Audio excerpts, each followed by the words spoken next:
குழுவில் பயணிக்கக்கூடிய அனைத்து அன்பர்களுக்கும் அன்பு வணக்கம். இன்னைக்கு பாவகத்துல 12ஆம் பாவகத்துக்கு உண்டான சூழல் நம்ம பார்க்க போறோம். ஜாதகம் வாழ்க்கையில் பிறந்த காலகட்டத்தில் இருந்தே வாழ்க்கையில் நடக்கக்கூடிய விஷயங்கள் அனைத்தும் கண்ணுக்கு முன்னால் கிடைத்து பயன்படாமல் இருப்பவர்கள், கடுமையான நோய் நொடியால் பாதிக்கப்பட்டவர்கள், ஆற்றுநார் கொடுநோய் என்று சொல்லக்கூடிய இது உள்ளவர்கள், உடன் பிறந்த வியாதி மாதிரி குடும்ப உறுப்பினர்களோ அல்லது உடம்புல வியாதியோ அல்லது மற்ற விஷயங்களோ இருந்து பயணிப்பவர்கள் கண்டிப்பாக ஜாதகம் கொடுக்கலாம். இந்த ஜாதகத்துல தொடர் நோய், தொடர் குடும்ப பிரச்சனை, தொடர் பொருளாதார சம்பந்தப்பட்ட விஷயங்கள் எதுல என்னமா இருக்குது உங்களுக்கு? ஐயா மூணுமே இருக்கு. 12ஆம் பாவகத்திற்கு தலைமை பொறுப்பேற்று இருக்கக்கூடிய கிரகம் கேது பகவான். அங்கே செயல்படக்கூடிய கிரகம் யார் அப்படின்னு சொல்லி கேட்டீங்கன்னா சனி பகவான், கர்மகாரகன் சனி பகவான் செயல்படுவார்.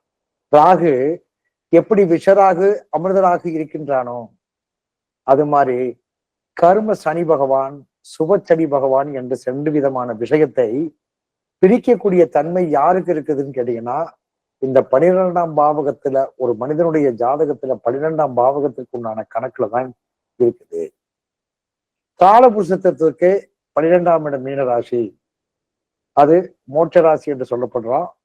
அதுல ரேவதி நட்சத்திரம் கடைசி நட்சத்திரமாகவும், அடுத்து வரக்கூடிய கேதுவுடைய நட்சத்திரம் அஸ்வதி நட்சத்திரமாகவும் நட்சத்திர வரிசையில் கொடுக்கப்பட்டதற்குண்டான காரணம் என்ன அப்படின்னு சொல்லி கேட்டீங்கன்னா, இந்த 12ஆம் இடம் என்பது என்ன அப்படின்னு சொல்லி கேட்டீங்கன்னா, கடல் சம்பந்தப்பட்ட இடத்துல இருக்கக்கூடிய நத்தைகள், கடினமாக இருக்கக்கூடிய விஷயங்கள், ஒரே இடத்தில் தொடர்ந்து வாழக்கூடிய தன்மை கொண்ட விலங்கினங்கள், ஒரே விஷயத்தை தொடர்ந்து நடந்து கொண்டிருக்கக்கூடிய விஷயங்கள் பூராமே ஒரு மனிதனுக்காக இருந்தாலும் சரி, இது எதுக்கு கடலுக்கு உண்டான சொல்ற விஷயங்கள் எல்லாம் கடல் ஆமைகள், நத்தைகள், மீன், இது பூராமே என்னங்கன்னா பிறப்பு, அவருடைய வம்சாவதி, அவருடைய ஜீன் எல்லாமே ஒரே இடத்துக்குள்ள, அதாவது காற்று புக முடியாத இடத்தில் வாழக்கூடிய அனைத்தும், மூச்சு திணறலாக இருக்கக்கூடிய விஷயத்தை செய்யக்கூடிய அனைத்துமே இது யாருக்கு சொந்தம் அப்படின்னு சொல்லி கேட்டீங்கன்னா கேது பகவானுக்கு சொந்தம்.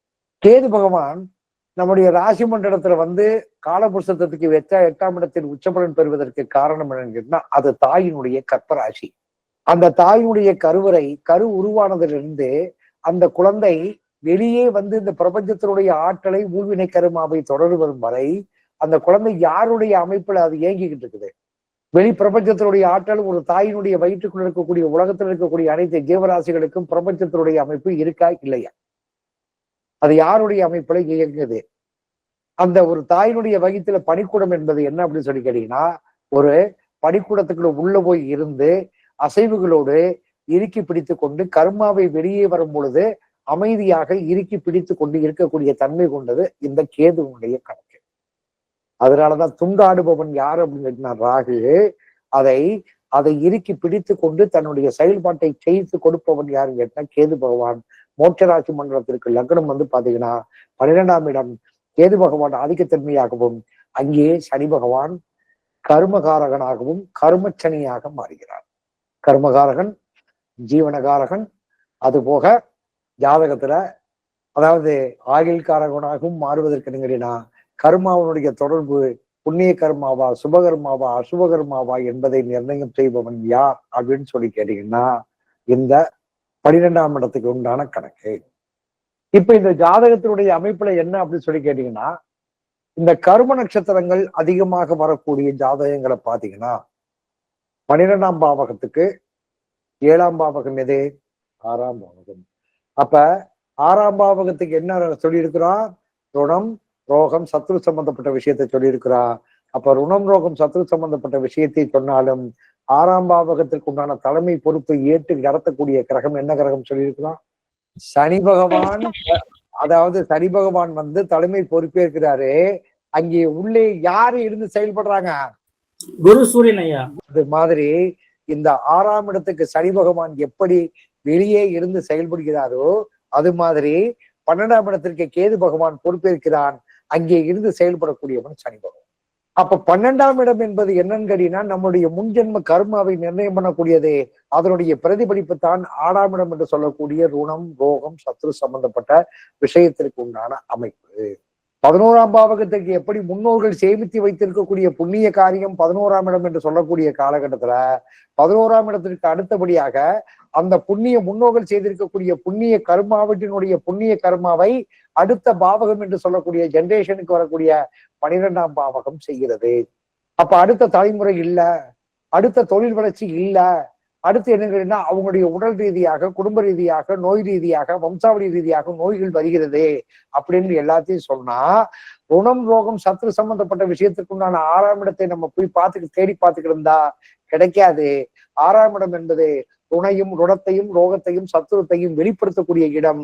அது சேமித்து வைத்து செயலாக்கக்கூடிய இயக்க டைரக்டர் எங்க இருக்குதான்னு கேட்டீங்கன்னா 12ஆம் இடத்துல தான் இருக்கிறார். எப்பயுமே ஒரே இடத்தில் உருவாக்கம் வராது, செயல்பாடும் ஒரே இடத்தில் உருவாகாது. இதுதானே நிஜம். இந்த அமைப்புப்படி கணக்கிட்டு பார்க்கும் பொழுது அப்ப 6ஆம் பாவகம் ருணம் ரோகம் சத்ரு சம்பந்தப்பட்ட விஷயத்திற்கு உண்டான அமைப்புக்குண்டான கணக்குக்கு அது வெளிப்படக்கூடிய இடம், அதனுடைய மூலம், அதனுடைய செயல்பாடுகள் சேமித்து வைத்திருக்கக்கூடிய இடம், டைரக்ஷன் பண்ணக்கூடிய இடம் எதுன்னு கேட்டீங்கன்னா 12ஆம் பாவகம் தான் என்ற கணக்கு உண்டு. அப்ப 12ஆம் பாவகத்துல அந்த ஜாதகத்தில் கிரகங்களுடைய அமைப்புல பாதிக்கப்பட்டால் அவர்களுக்கு கர்ம நட்சத்திரத்தினுடைய தொடர்பு அதிகமாக வரும். இப்ப இந்த ஜாதகத்திற்கு கடக லக்கணம், சரியா? என்ன தேதியில பிறந்திருக்கிறாங்க? என்ன தேதியில பிறந்திருக்கிறாங்க? துவிதியை தேதியில. பெரும்பாலும் இங்கேதான் நம்ம சொல்லக்கூடிய திதி பரிபூரணமாக விதியை நிர்ணயம் செய்கிறது. நம்முடைய விதியை நிர்ணயம் செய்யக்கூடிய திதி எங்க இருக்குது அப்படின்னு கேட்டீங்கன்னா, ஒரு மனிதனுடைய ஜாதகத்திற்கு 12ஆம் இடத்தில் தான் அந்த திதியினுடைய விதி நமக்கு நிர்ணயம் செய்யப்படுகிறது. அப்ப சரி, இந்த ஜாதகத்துல லக்னத்துக்கு 12ஆம் இடம் எது? அப்ப மிதுனம் இந்த ஜாதகத்திற்கு 12ஆம் இடமாக வருகிறது. அப்ப இந்த ஜாதகத்திற்கு 12ஆம் இடமாக புதன் பகவான் வருகின்ற காரணத்தினால் நான் சொல்றது என்ன கேட்டீங்கன்னா, 12ஆம் பாவகத்திற்கு ஏன் 6ஆம் இடம் ருணமோக சத்ரு சம்பந்தப்பட்ட விஷயத்தை பாவகத்திற்கு பலாபலனாக கொடுத்திருக்கிறார்கள் என்று சொன்னால், 12ஆம் இடத்திற்கே அவன் மூழ்வினை கர்மாவை எந்த கிரகம் செய்யும் அப்படின்னு சொல்லி கேட்டீங்கன்னா, கண்டிப்பாக 12ஆம் இடம் யாருடைய லக்கணத்திற்கு இருக்கிறதோ அவருக்கு சமசப்தமம் என்று சொல்லக்கூடிய, அதாவது 7ஆம் இடத்துக்கு உண்டான அமைப்பு இல்ல, 7ஆம் இடத்துக்கு அதிபதி தான் அந்த 12ஆம் இடத்துக்கு உண்டான கர்ம காரியத்தை செய்து கொடுக்கக்கூடிய சூழ்நிலையை ஏற்படுத்துவார். இப்ப இந்த ஜாதகத்திற்கு 12ஆம் இடம் எது? மிதுன ராசிங்க. மிதுனத்திற்கு 7ஆம் இடம் எது? தனுசு ராசிங்க. தனுசு ராசி. தனுசுக்கு அதிபதி யாரு? குரு பகவான் தான் இந்த ஜாதகத்திற்கு கர்மாவை தன்னுடைய சனி கிரகம் மூலியமாக செய்து கொடுக்கக்கூடிய வல்லமையை கொண்டவன். அப்ப கடகலக்கணத்துக்காரருக்கு பூராமே குருவனுடைய அமைப்பு படி பாத்தீங்கன்னா, இப்ப நம்ம சொல்றோம்ல லக்கணம் மிதுன லக்கணம் ஆகி போச்சுன்னா 7ஆம் பாகம் கலசர பாவகனாசி, புதனுக்கு குரு பாவின்னு சொல்றோம்ல, அது யாருக்கு பாவின்னு சொல்லி கேட்டீங்கன்னா, யாருடைய லக்கணமாக இருந்தாலும் சரி 12ஆம் இடத்திற்கு 7ஆம் இடம் என்று சொல்லக்கூடிய கிரகம்தான் அந்த ஜாதகத்தினுடைய மூழ்வினை கர்மாவை செய்து கொடுக்கக்கூடிய வல்லமை கொண்டவன். அந்த கிரகத்தோட கிரக திசைகளோ கிரக யோகங்களோ சம்பந்தப்பட்ட நபர்களை நாம் தொடும் பொழுதே நிச்சயமாக வாழ்க்கையில் பாதிக்கப்படும். இப்ப இந்த ஜாதகத்திற்கு லக்கணத்திற்கு 12ஆம் இடம் புதன், அவனுக்கு 7ஆம் இடம் குரு. இந்த ஜாதகத்தில் பிறந்த திதி என்ன திதி? துதியை திதியில பிறந்திருக்கிறாங்க. துதியை திதிக்கு யாரு சூன்யாதிபதியாக வர்றாரு? குரு பகவான். சரி, இந்த குரு பகவான் லக்கணத்துல அமர்ந்திருக்கிறாரு, உச்சபலன் பெற்றிருக்கிறார், சரியா? ஆனால் அவர் அமர்ந்திருக்கக்கூடிய சாரநாதன் யாரு? கர்ம நட்சத்திரம். கர்ம நட்சத்திரம், அது புதனுடைய நட்சத்திரம். கர்ம நட்சத்திரத்துல அமர்ந்திருக்கிறாரு, சரியா? அப்ப இவங்களுக்கு குரு திசை எப்ப வரும்? இவங்க பிறக்கும் போது என்ன திசையில பிறந்திருக்கிறாங்க? இப்ப இவங்களுக்கு எதன் மூலியமாக இவங்களுக்கு ஊழ்வினை கர்மா செய்யும் அப்படின்னு சொல்லி கேட்டீங்கன்னா, ஊழ்வினை கர்மா எந்த கிரகத்தின் வாயிலாக செய்யும் சொன்னா, நான் அடிக்கடி சில விஷயங்கள் சொல்லுவேன். சில ஆண்களுடைய ஜாதகத்திற்கு பெண் சம்பந்தப்பட்ட உறவுகள் என்று சொல்லக்கூடிய தாய், சகோதரி, மனைவி, பெண் குழந்தைகள் மூலியமாக இந்த வாழ்க்கையில் ஊழ்வினை கர்மாவை அனுபவிக்க போறாங்க. சில பெண்களுக்கு ஆண்கள் சம்பந்தப்பட்ட உறவுகள் என்று சொல்லக்கூடிய தகப்பன், சகோதரன், கணவன், ஆண்பாரிசு மூலியமாக வாழ்க்கையில் பாதிக்கப்பட போறாங்க அப்படின்ற ஒரு விஷயத்தை நாம் அடிக்கடி சொல்லியிருக்கிறோம்ல. ஆமாங்கய்யா. அவர்களுக்கெல்லாம் கணக்கிட்டு பாத்தீங்கன்னா லக்கணத்திற்கு 12ஆம் இடம் புதனாக இருக்கிறவர்களுக்கு பூராம் இந்த விஷயத்தை சொல்லி இருப்பேன். நீங்க எப்பயாவது நோட் பண்ணி பாக்குறதா தான் பாருங்க. அப்ப இந்த ஜாதகத்துல குரு பகவான் லக்கணத்திலேயே அமர்ந்திருக்கிறாரு. 10ஆம் பாவகம் இந்த ஜாதகத்திற்கு பாதிக்கப்பட்டிருக்கா இல்லையா? அப்ப பாதிக்கப்பட்ட செவ்வாய் இந்த ஜாதகத்தினுடைய அமைப்புல எந்த இடத்துல போய் உட்கார்ந்துருக்கிறாரு? 12ஆம் பாவத்துல உட்கார்ந்து. அப்ப இவர் அமர்ந்திருக்கக்கூடியது யாருடைய நட்சத்திரம்? ராகுனுடைய நட்சத்திரம். அப்ப ராகுனுடைய நட்சத்திரமாக இருந்தால் கண்டிப்பாக அவர் அவயோகியாக வரணும். வந்துட்டானா? ஆமாங்க ஐயா. அப்ப என்ன அப்படின்னு சொல்லி கேட்டீங்கன்னா, ஒரு சூட்சுமமான ரகசியம். 12ஆம் இடத்துக்கு அதிபதி யாரு? அவருக்கு 7ஆம் இடம் என்று சொல்லக்கூடிய அதிபதி தான் ருணம், ரோகம், சத்ரு சம்பந்தப்பட்ட விஷயத்திற்கு வருவார்கள். ஆகையினாலதான் 6ஆம் இடம், அதாவது பாவ கர்மா என்று சொல்லக்கூடிய, அதாவது 12ஆம் இடம் என்பது முன்னோர்கள் செய்திருக்கக்கூடிய பாவ புண்ணியத்தை நிர்ணயம் பண்ணக்கூடிய இடம், அது உருவாகக்கூடிய இடம், செயல்படக்கூடிய இடம் அவனுக்கு 6ஆம் இடம். அப்ப லக்கணத்துக்கு 12ஆம் இடத்துக்கு 7ஆம் இடம், லக்கணத்துக்கு எத்தனாம் இடமா வரும்? இதுதான் ருணம், ரோகம், சத்ரு. அப்ப திரிசூனி அதிபதியா வந்துட்டானா? யாரு? குரு பகவான் வந்துட்டாரா? இப்ப குருவை நறுக்குடு பிடிச்சுக்கணும். இந்த குருவை எப்பொழுதெல்லாம் இந்த கேது பகவான், சனி பகவான் கடக்கக்கூடிய காலகட்டத்தில், அல்லது குருவனுடைய வீடு என்று சொல்லக்கூடிய தனுசு மீனத்தில் சனி பகவான் கடக்கக்கூடிய காலகட்டத்தில் தப்பாமல் இந்த ஜாதகத்திற்கு பாதிப்பை தரும். காரணம் என்ன அப்படின்னு சொல்லி கேட்டீங்கன்னா, முடக்காதிபதி 10ஆம் பாவகம் கர்மஸ்தானம் என்று சொல்லக்கூடிய 10ஆம் பாவகம் பாதிக்கப்பட்டிருக்கு. அது 12ஆம் இடத்தில் போய் அமர்ந்திருக்குது. அவர் அவயோக நட்சத்திரத்துல இருக்கிறாரு. அப்ப கேது பகவான் எனக்கு நான் தலைமை பொறுப்பு ஏற்று நடத்தினாலும் அவர்களுக்கு அந்த இடத்தில் செய்யக்கூடிய கிரகம் சனி பகவான் தெரிவார். இப்ப இந்த கேது பகவான் குரு பகவானை நம்ம எடுத்துட்டோம். இவங்களுக்கு குரு தோஷம் உண்டு. குரு பகவானுடைய தோஷம் என்ன? பெண்ணாக இருக்கின்ற காரணத்தினால் குரு பகவானுடைய வலிமை வழிகாட்டுதல். ஒரு ஆணுக்கோ பெண்ணுக்கோ பாதுகாப்பாக இருக்கக்கூடிய சூழல் கடக்கக்கூடிய காலகட்டத்தில் தாயோ, தகப்பனோ, உடன் பிறந்தவனோ, சொந்தமோ, உற்றார் உறவுகளோ இருக்கக்கூடிய கணக்கே. அதுபோக பெரும்பாலும் என்னங்கன்னா, யாருடைய லக்கணம் தனுஷ் லக்கணம் மீன லக்கணமாக இருக்கிறதோ அந்த லக்கணத்திற்கு கணக்குப்படி பார்க்கும் பொழுது அங்கே தனுசு லக்கணம் மீன லக்கணத்திற்கு உள்ளவர்களுக்கும் சப்தமி திதியில் பிறந்தவர்களுக்கும் குரு பகவான் யோகாதிபதியாக அமர்ந்த வரியான் நாம யோகம், சூழ நாம யோகம், அல்லது பாத்தீங்கன்னா வைத்தியதி நாம யோகத்தில் குரு பகவான் யோகியாக அமர்ந்தவர்களுக்கும் கண்டிப்பாக அவர்கள் மூலியமாக சம்பந்தப்பட்ட ஜாதகருக்கு திதி சூனியாதிபதி ஆகி தனுஷ லக்கணமும் மீன லக்கணமும் இருக்கிறவர்களுக்கு அதே குரு பகவான் 10ஆம் இடத்தில் இருக்கக்கூடாது. எங்க இருக்கக்கூடாது? தனுசு லக்கணத்துக்கும் மீன லக்கணத்திற்கும் லக்கண அதிபதி என்று சொல்லக்கூடிய குரு பகவான் 10ஆம் இடத்தில் அமரவே கூடாதே. யாருடைய ஜாதகத்துல திரிசூனியாதிபதி ஆகியோ அல்லது லக்கணம் தனுசு மீனம் ஆகியோ 10ஆம் இடத்தில் குரு பகவான் அமர்ந்திருக்கக்கூடிய ஜாதகத்தினுடைய அமைப்பு யாருக்கு இருக்கு சொல்லுங்க பார்க்கலாம். யாருக்காவது இருக்கா? அவர்களுடைய தாயும் தகப்பனும், அதாவது சந்திரன், அதாவது மீனம் இதுக்கு சனி பகவானுடைய லக்கணமாகத்தான் பிறந்திருப்பார்கள். யாராவது இருக்கிறீங்களா?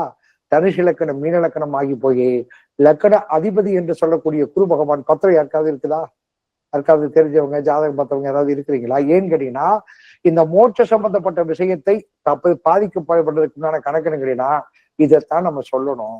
12ஆம் இடத்திற்கு 7ஆம் இடம் தான் ஒரு மனிதனுடைய ஜாதகத்தில் இருக்கக்கூடிய கர்மாவை தெளிவாக வெளிக்கொணரக்கூடிய தன்மை.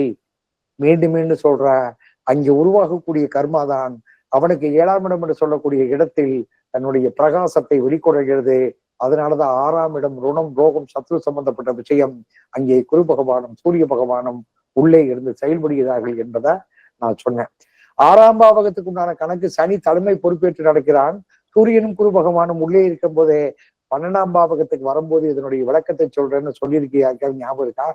அப்ப 12ஆம் பாவகம் பாதிக்கப்பட்டு அவனுக்கு 7ஆம் இடம் பாத்தீங்கன்னா 12க்கு 7 6ஆம் இடம் போது ருணம், ரோகம், சத்ரு சம்பந்தப்பட்ட விஷயத்துக்கு உண்டான கணக்கில் இருக்கும் போதே இந்த ஜாதகத்திற்கு யதார்த்தமாகவே குரு பகவான் வந்துட்டாரு.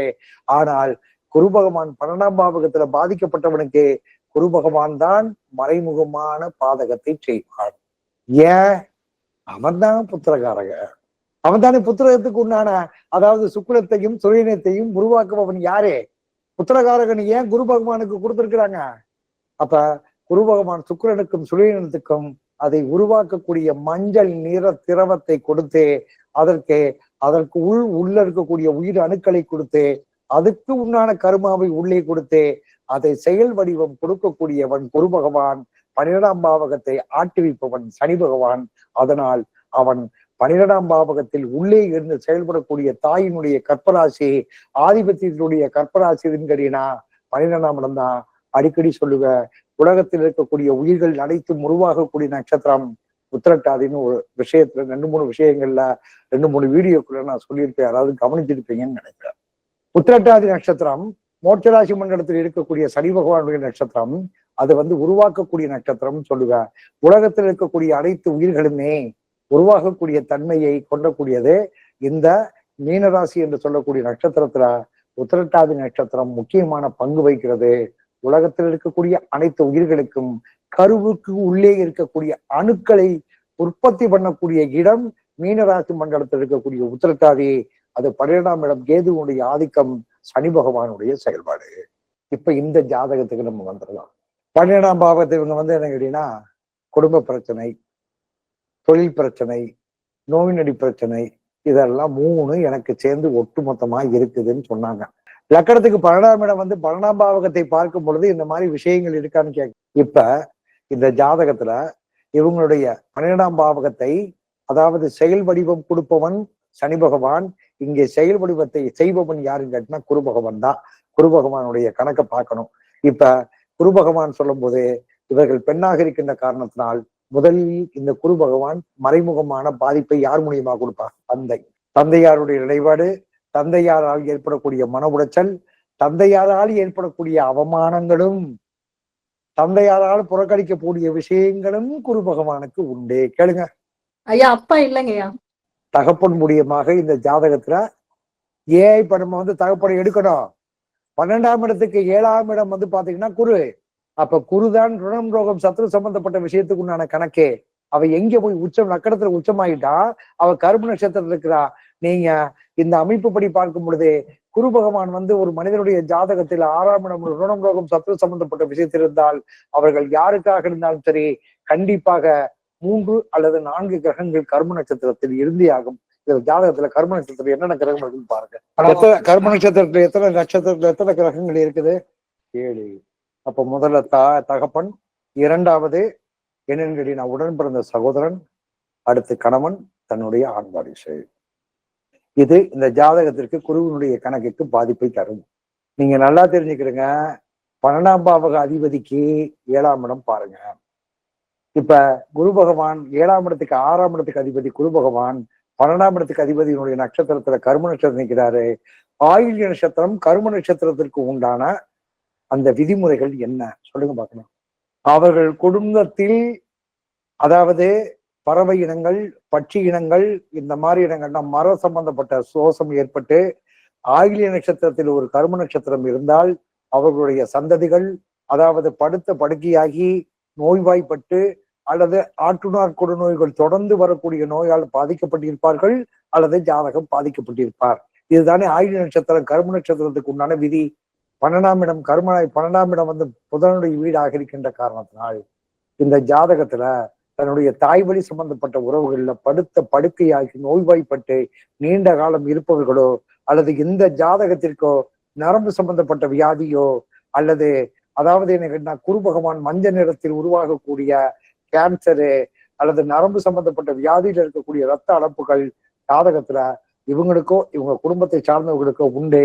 இப்ப முதல்ல 12ஆம் பாவகத்திற்கு 7ஆம் பாவகம் குரு பகவான் இருக்கின்ற காரணத்தினால் தகப்பன் இளவயதிலேயே இவர் இறந்துட்டாங்க. 4 வயசுல இறந்துட்டாரு.